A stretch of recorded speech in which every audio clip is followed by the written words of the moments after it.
Ayman Khan here for Seconds Out with a sharp-looking Ben Shalom, and it was Billam-Smith who was sharp. He got the victory over Richard Riakporhe, revenge over Richard Riakporhe at Selhurst Park. Talk me through what you saw ringside. What I saw was the best performance I've ever seen from Billam-Smith.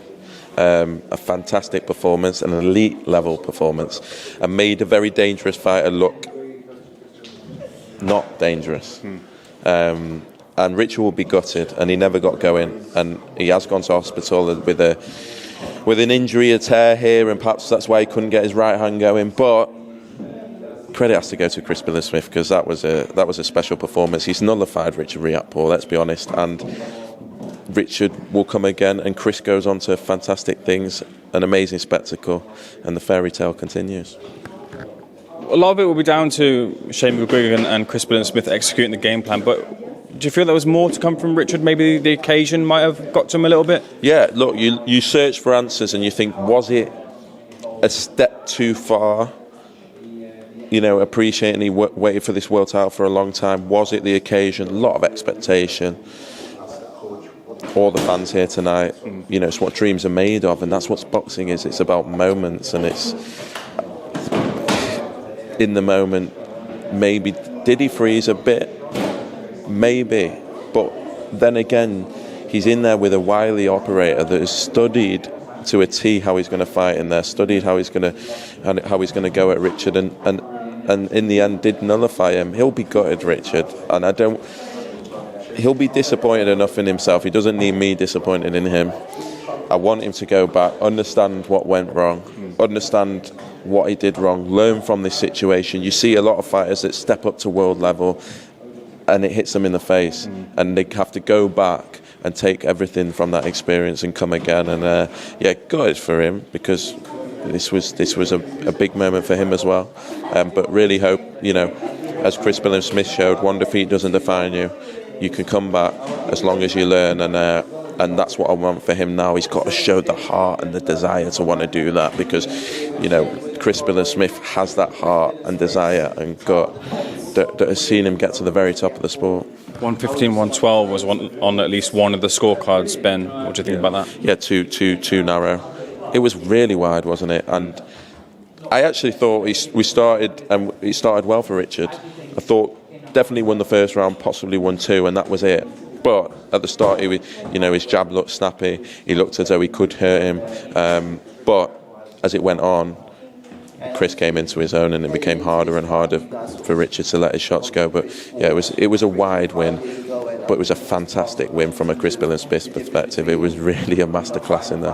How confident are you that you can secure one of the world champions now for a unification fight that he's so sorely looking for? Very confident. I think he's got his choice. I think rightly or wrongly, people still underestimate Billam-Smith and still want to fight Billam-Smith. He brings a lot. He brings the TV. He brings depending on it here, brings the fans, and he's a very attractive fight for the other world champions as well.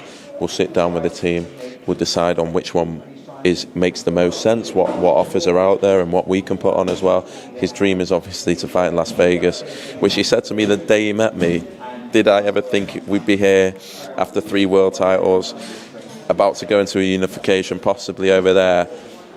Only Chris knew that, I have to be honest. All we can do is give him the opportunities, and it's a lesson for everyone, isn't it? That self-belief and working hard, and as Shane talks about, finding those percentages, it's a real life lesson that you don't have to be graced with the best God-given talent. You have to have talent, but you have to really, really work hard, and he deserves every opportunity that he gets. Very lastly, Ben, talking about another Ben on the undercard. He'll have criticism coming his way off of the back of some dazzling performances, getting his opponents out there in the ring. This time around, it's faltered a little bit, and he's, for a lot of people, they're expecting maybe him to deal with Arenyeka a little bit earlier and getting him out of there. Do you feel that criticism is going to come his way? And what do you think about that? Ben Whittaker will attract criticism wherever he goes, because the attention that he's creating, and you know, people have to remember he's had a handful of fights, and people were here tonight just to buy a ticket to come and see Ben Whittaker, and the spectacle that he creates and the numbers that he creates. And actually, I thought it was a very, very good performance against a very, very tough opponent that would have taken a lot to get out there, possibly a baseball bat. But I thought he boxed really well. I think now, yes, we want to step up. We want a headline. He's done his apprenticeship in the professional game. He's boxed all around the country. He's created a huge star for himself already, and we need stars. I know we watch boxing every week, and you know, from a boxing fan perspective, you want certain things.